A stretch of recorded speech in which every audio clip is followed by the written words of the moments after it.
Hi everyone. So I am Emma, if you haven't come across me before, but most of you have. And I'm here today to do a masterclass with you around connecting with your creativity. So the thing that I really wanted to start with on this is just to kind of say where I'm coming from. And that's that we are all creative. So I really want to help you to see that. So if you're someone who's come to this thinking, I want to connect with my creativity, but I'm not really that creative as a person, then hopefully I can help you see just how creative you really are.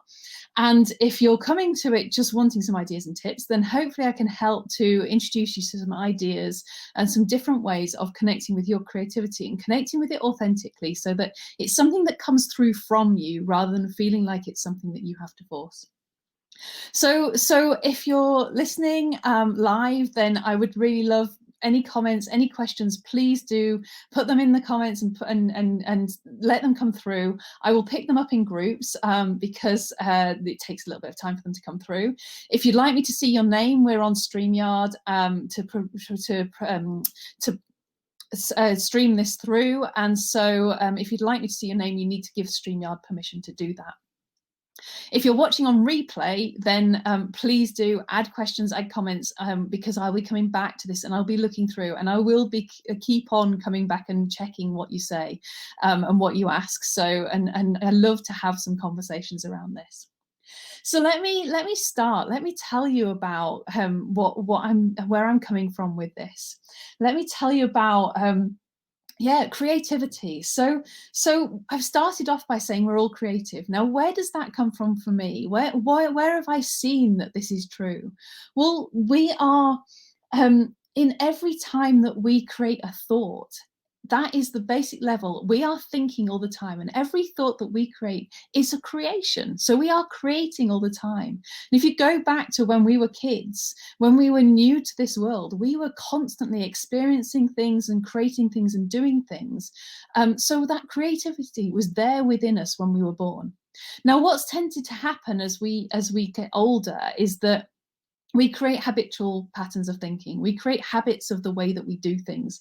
And so what tends to happen is that our brain, and this is the way our brains are set up, that we get to the point where our brain learns how to do something and it pieces a string of things together. It pieces a thread of thinking together and goes, oh, that works.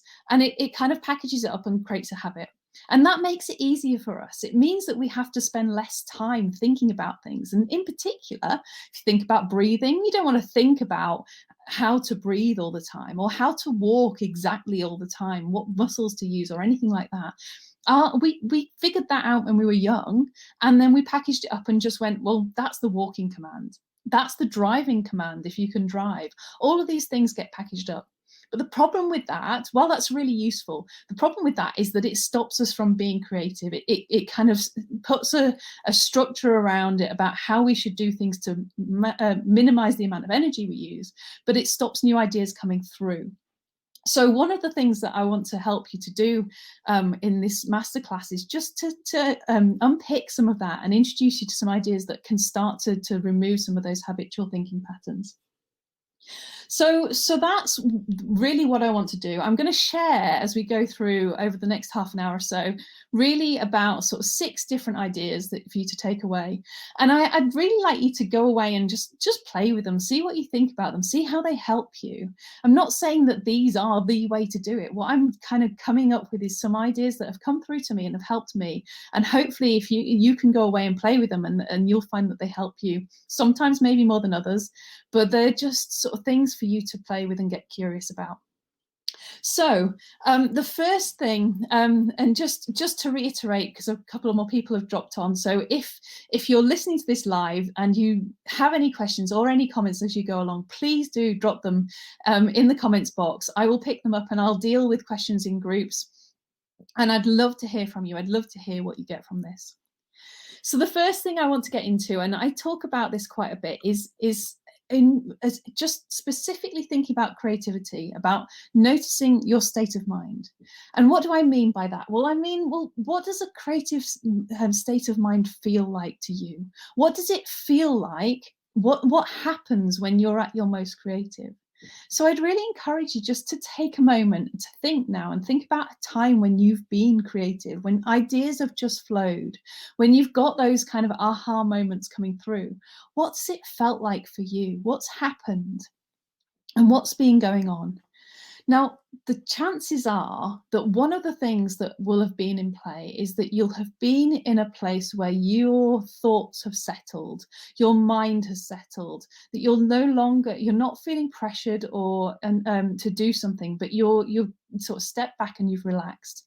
So for me personally, being out in nature or going for a run or doing some exercise or those things can be a really good way for me to get new ideas. And in fact, some of the ideas for this talk came from me just taking the dog for a walk yesterday and just seeing what came through as a starting point, just sort of seeing what ideas bubbled up. And it's amazing how when I just went, right, let me just get out there, that suddenly the ideas started to flow.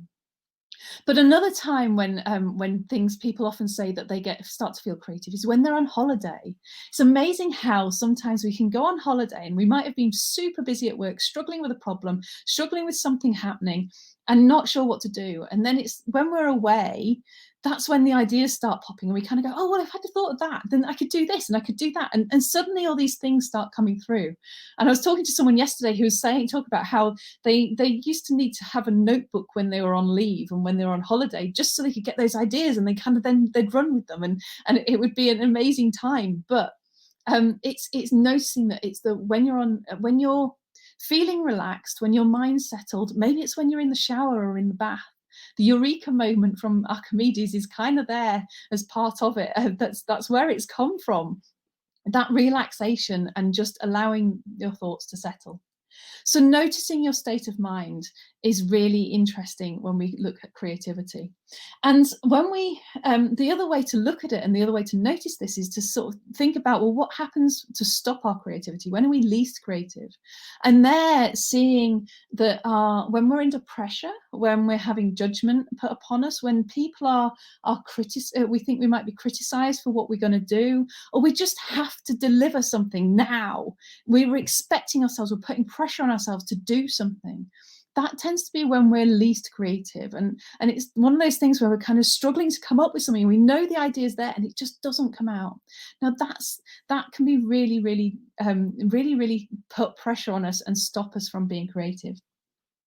And so one of this is my first point, is just noticing that, hang on, I'm putting pressure on myself. I'm feeling judged. I'm feeling like I need to do something here.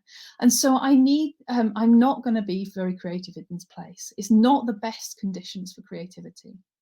And when I say it's not the best conditions for creativity, something that I find really useful as an analogy is this idea that our creative voice is always there in the background. It's always kind of there whispering away to us, but it's a whisper. It's really quiet and it's kind of there and we've got to listen really hard for it. And so what we need to do so when we're under pressure and when there's judgment around or when we're feeling fearful, there's all these other voices are kind of shouting over the top of it, and it's really, really difficult to hear that creative voice. So if we can step away and kind of let those pressured voices, let those louder voices settle, or just kind of cut through and listen really carefully for that voice, that's when that creativity emerges. Now, one of the things that's really difficult in this, when you start noticing, is kind of going, well, I'm not in a creative place, so I need to get there. How do I get there? How do I get to this creative place? I need to push myself to get a better state of mind.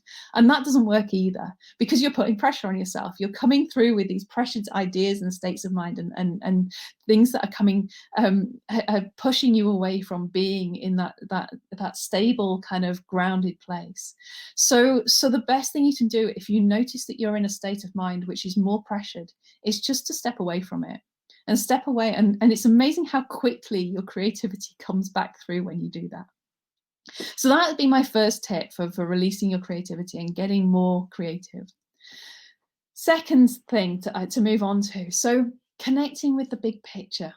Now, this is where the goal setting angle comes in. This is where, if you like goals, then this is a great idea. And even if you don't like goals, and the reason that I'm putting this in here is because I think that connecting with the big picture and connecting with where you want to go is a fantastic starting point for being creative. It kind of gives you a direction to go in. And the way I like to think about this now, and this isn't something that I would necessarily have said a few years ago, but what I've started to see is that when we have somewhere to go towards, it's like we're setting out on an adventure. We can create a kind of a vision or a big picture of where we want to go. What's our mission? What is it that we want to achieve? Or even something small, where do we want to move towards? But that the thing that we're creating is based on our knowledge and the information that we have at that time. So that big picture isn't going to be correct, but it will be enough for us to take the first step and to move in the right direction. And that's what goals for me now are all about. They're about getting me moving and getting me started. And then as I start to move, I start to get more information. So they shift and they change and they grow. So while we can use getting that big picture to get us going and get us thinking and getting the ideas flowing, we don't want to get too hooked up on it staying the way it is. And I'll talk about that a bit more in a minute. But it's the things that we're looking for here, and especially if you want something that's going to be bubbling through, which is connected with you and that's authentically you, is to think about the big picture of what's important to you. So in whatever it is that you're doing, what's important to you about it? What is it that you'd like to achieve with it? What difference do you want it to make to your world, to anyone else's world? What's the purpose of you doing it? And when you step back and kind of think, well, what's, and even, I mean, this is so relevant in anything, whether it's solving a problem, well, what's important to me about this problem that I want to solve? Is it to get it right, or is it to enjoy it, or is it to kind of so that I can move on to the next thing, or is it so that so I can satisfy a customer, or anything like that? Or if you're creating something, it might just be that you tap into I'm doing this for the joy of creating it. It's nothing more than that. So what that tells you is that I just want to enjoy. I want to tune into enjoyment. And so that helps you to keep focused and keep connected in with that. But it gives you a stepping stone. It gives you a starting point to go out on that adventure and see where you're going. So having the big picture is really useful in that. But the thing that I would then go on to is then let go.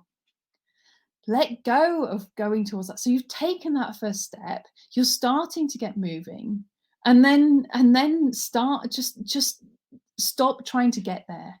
Just see what comes up. See, and that's where the creative process really starts to work. So the one of the things that came to me as I was writing this is this idea that instead of creating something, be open to creating anything. So once you started your creative journey, just open up to seeing, well, where's it going to take me? So the example I really find useful here, and I've used it several times already, and I think even this week, is this idea of when I started painting, this is what taught me so much about this part of the process. So I had my big picture of where I wanted to go. I'd have an image that I wanted to draw, both probably a photo that I'd wanted to copy, but also an image in my head of what I wanted it to look like. What tended to happen is there'd be a point about halfway through, just along the process, where I'd kind of get there and look at it and go, it's just not working. It's really not working. This is terrible. This is just, it's all going horribly wrong. And I'd get to the point where I'd want to rip it up and throw it away. And it was at that point where, and connecting again, so the big picture for that was that I was doing the painting for me. It was about me capturing some stuff and learning as I went along. And so when I connected back with that and went, well, okay, I could rip it up and throw it away and start again, but this is about me learning. This is about me kind of developing and enjoying it. So maybe the thing to do is actually for me to just play a bit. If it's bad enough that I'm going to throw it away, then I might as well just have a play around and see where it goes from there. And what's really amazing and in what happened every single time is that that's the point where things shifted, and I let go of needing to put my pen and my paint in the right place. And what I found was that I started flowing. I found that I was painting colours and putting marks down that I didn't really know why I was doing it. It was just I wasn't thinking about it. It was like I wasn't in charge anymore. And what starts to happen is that it's kind of, you get to the end and think, well, how did I know to do that? How did that work out? And that's for me where the creative process really starts to kick in. And it's like I've let go of trying to achieve the thing that I set right at the beginning, and something better has emerged. Always when I did this, something greater emerged, because I was learning and I was putting myself into it along the way. By letting go, I was allowing my creativity to come through rather than something that I thought it should be. Now, this is, once I started to see this in the painting I was doing, I started to see it elsewhere. So this talk is a fantastic example of that, just as a starting point. When I started writing this today, as I said, I went for a bit of a walk yesterday, got some ideas, threw them down, and then kind of sat down to start writing it, and had all these ideas of what it should be like. And then I got stuck, and I kept on going and making a cup of tea and all that sort of stuff, and faffing around and procrastinating like you do. And then I sat down and went, right, I'm just going to sit down and let it flow and just write whatever comes to me. And it was that point where it was just like, right, let's just forget about what I'm trying to get to and just see what comes through. And all these different ideas and these examples and things like that just started to come out. And it was like I wasn't in charge of what was my hands anymore. Another example, which I found really useful when I was doing this, was this idea. When I used to bid for funding and help people go for funding, what I used to see was that we'd go for and say, well, we're going to go for this funding. We really want to get this funding. It would really help us. And then we get to a point where we go, do you know what? We're just not going to get there. We're not going to satisfy all the criteria. We're not going to get the people on board that we need to get. And so what should we do? Should we give up or should we keep going? And the times when we said, well, do you know what? We'll keep going because this is a deadline that we can work towards, that we can get to. And we can, when we get there, we can use that, whatever comes up, whatever, if we just do our best, whatever comes up, we can reuse that and go for a different pot of funding. So it's going to give us the motivation to do it. So again, big picture, instead of kind of pushing and saying, we've got to get this done, this is helping us with the bigger picture of where we want to go. But at the same time, letting go of hitting that particular target would often mean that new stuff emerged. We saw new ideas, we saw new ways of doing things, and which would really enrich the thing. And quite often we did actually make it, but in a completely different way to what we did.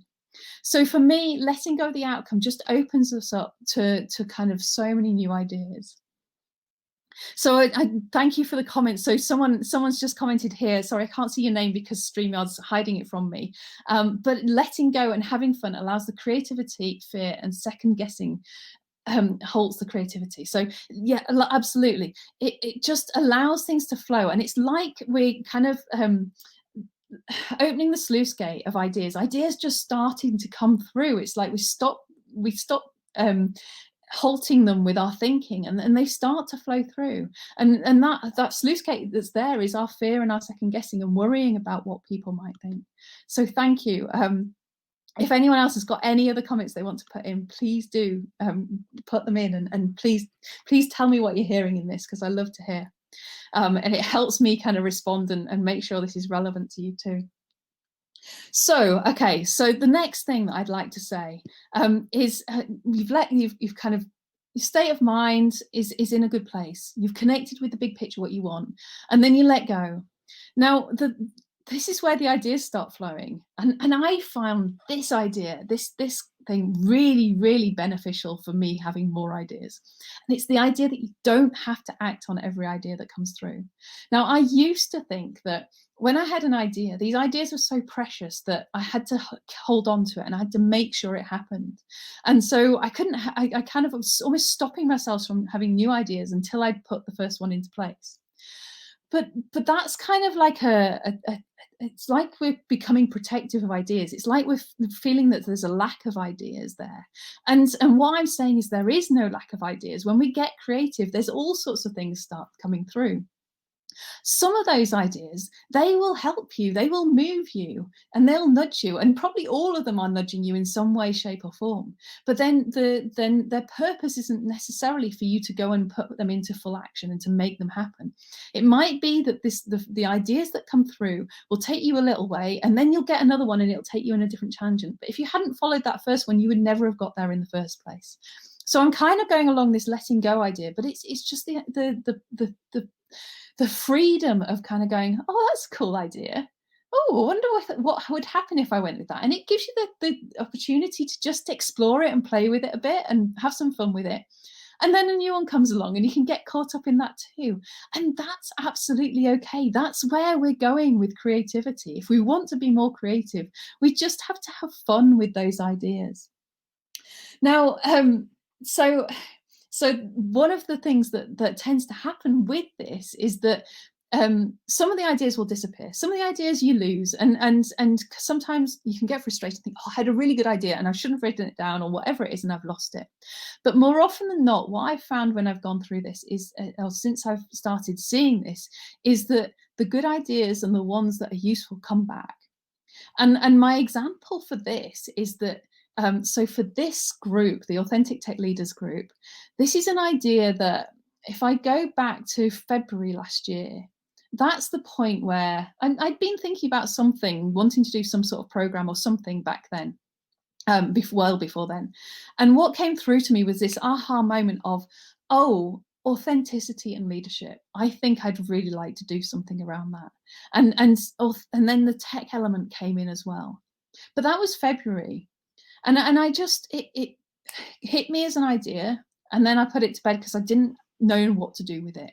And I didn't feel like I needed to do anything with it right then. And then about July time, I got this nudge and this idea of, maybe it's time to set up a Facebook group. Maybe it's time to start building a community. Maybe now's the time when I can start building my mentorship program.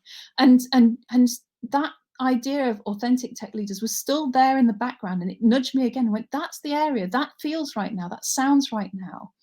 And it's like it had been bubbling away in the background, and I'd thought about it and come back to it. And it wasn't like it was a completely fresh idea.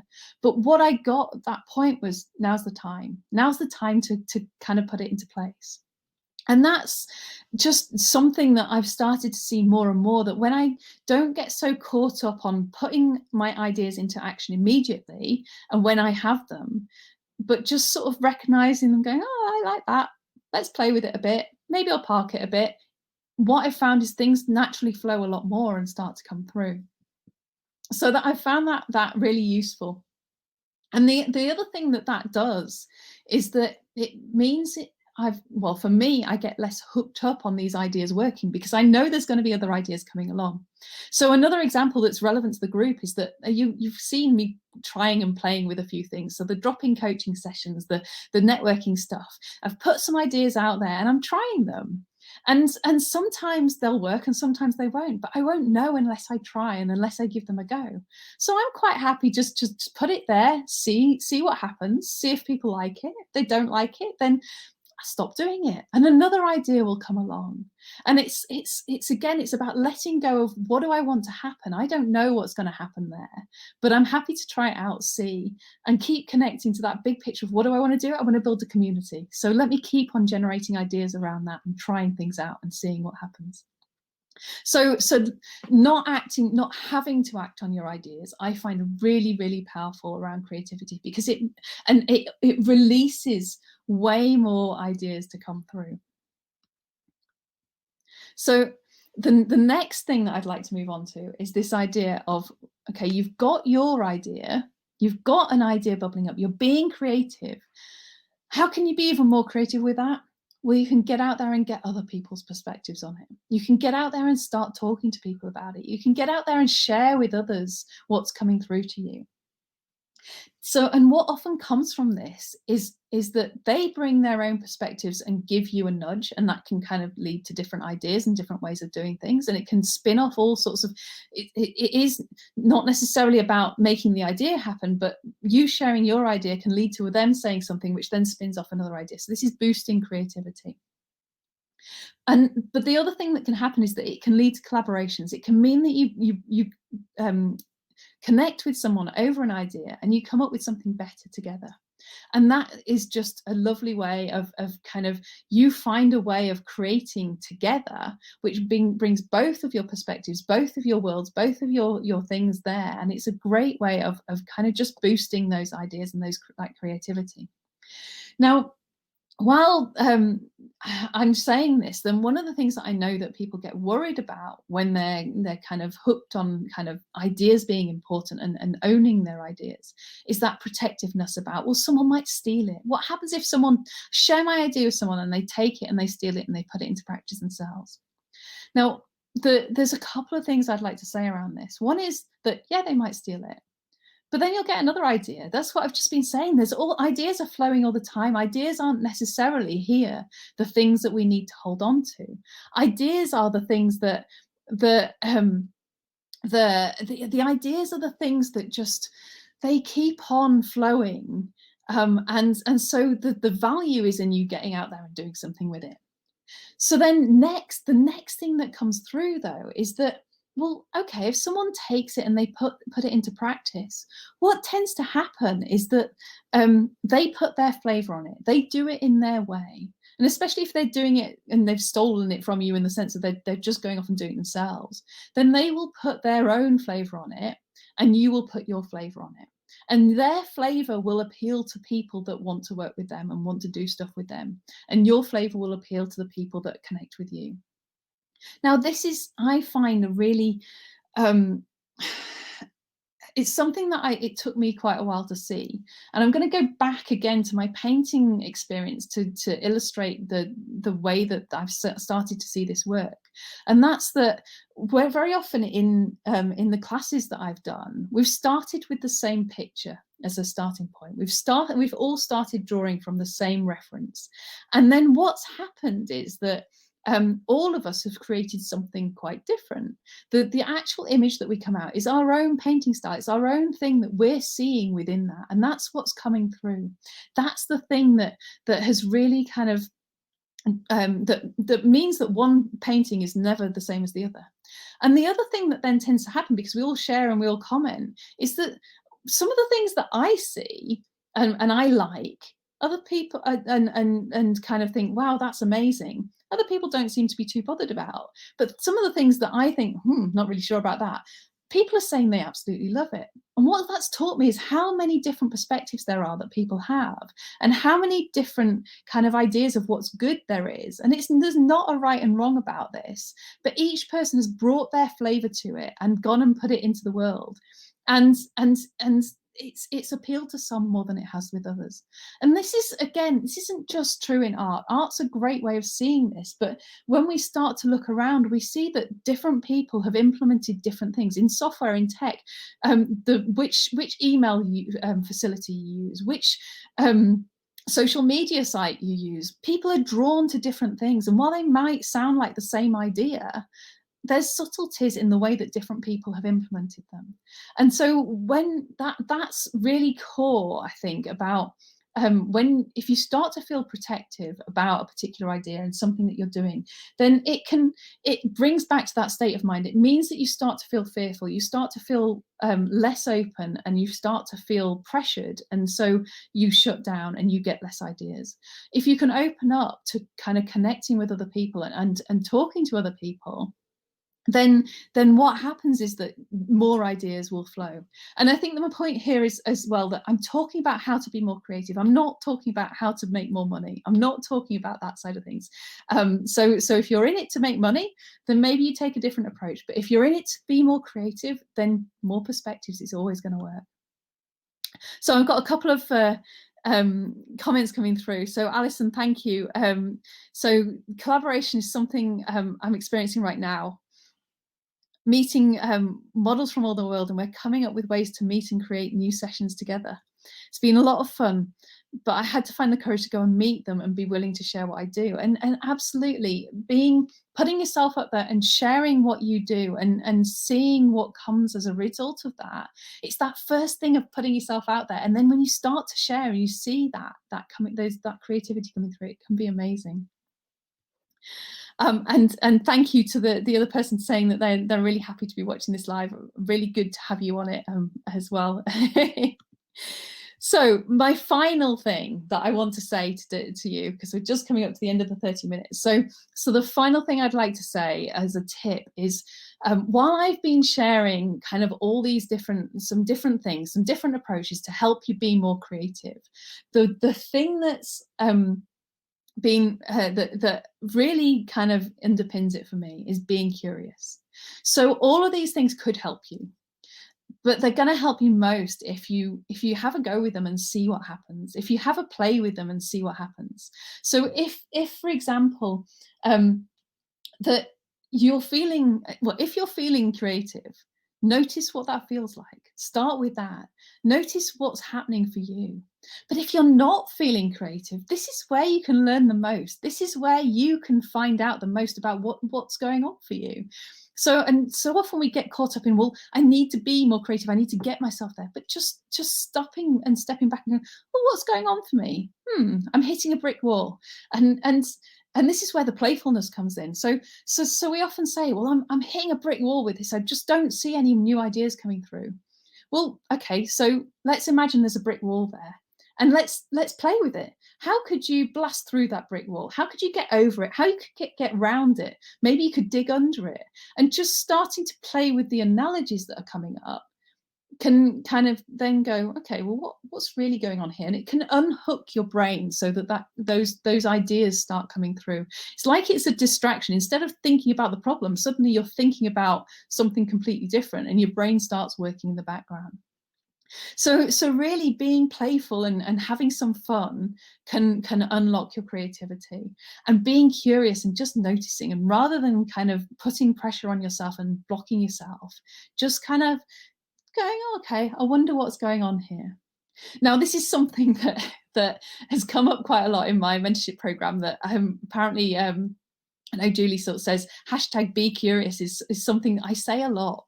And that's what I wanted to kind of bring back to, is just saying, well, a lot of the core message within this connecting with your creativity is really about seeing your state of mind and getting curious. That's the core message here, seeing what's happening in your head, and what, get curious about how you might shift that and how you might get more towards that grounded, connected state.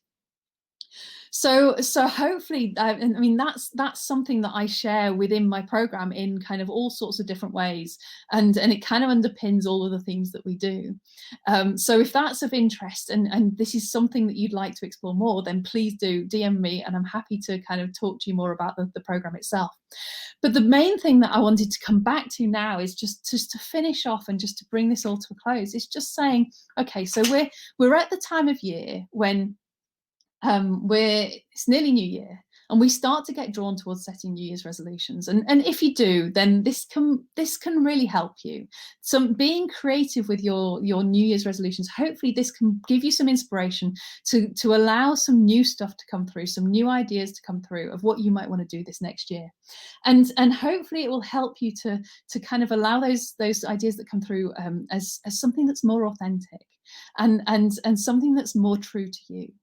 But if you don't do New Year's resolutions, if you don't like any of that sort of stuff, then hopefully this is just there just to help you to for when you do hit those blocks, just tuning back into some of these things and kind of maybe doing a cross check, or maybe re-listening to this, whatever it is. I'll put the list out there as well so that you can go through them quickly and easily. But just kind of thinking back and kind of noticing, and just being more creative with what you're doing. And everything that we do, I'll go back to this, everything that we do in this world has an element of creativity to it. Every thought that we have has creativity, and everything that we do is based on thought. So there's got to be creativity there. So connect with your creativity and see how it comes through. So I hope you've enjoyed this. I really, if you've got any questions, should have said this already. If you've got any questions, please do ask. It'll take, I don't know, 10 seconds or so for them to come through. So I'll keep on talking for a little while, and wait for something if anything does come through. But it's been fantastic having you. Thank you for all the comments, and for those people who have dropped in live. And as I said, anyone who watches this on replay, do put comments and questions in there as well, because I will be coming back through and picking up on them, and I'll use these things to generate more content and more masterclasses. So if anything that is coming up that you think, this doesn't make sense to me, then just come back and tell me. So thank you, Alison. Alison saying, wonderful talk, reinforces what I teach in my art classes. Thank you for this. Sometimes it can be hard to put all this into work. Curious and playful is the core of what I teach. So glad it hit the mark. Thank you, Alison. That's brilliant. So thanks for coming on. And I hope that you all have a fantastic couple of days in the lead up to New Year, and a great celebration in whatever way we can. And what a fantastic time to be creative about what we do. We always need the creativity at the moment in the lockdown time. But I hope you have a fantastic New Year's Eve and going into the new year. I will see you all soon. See you later.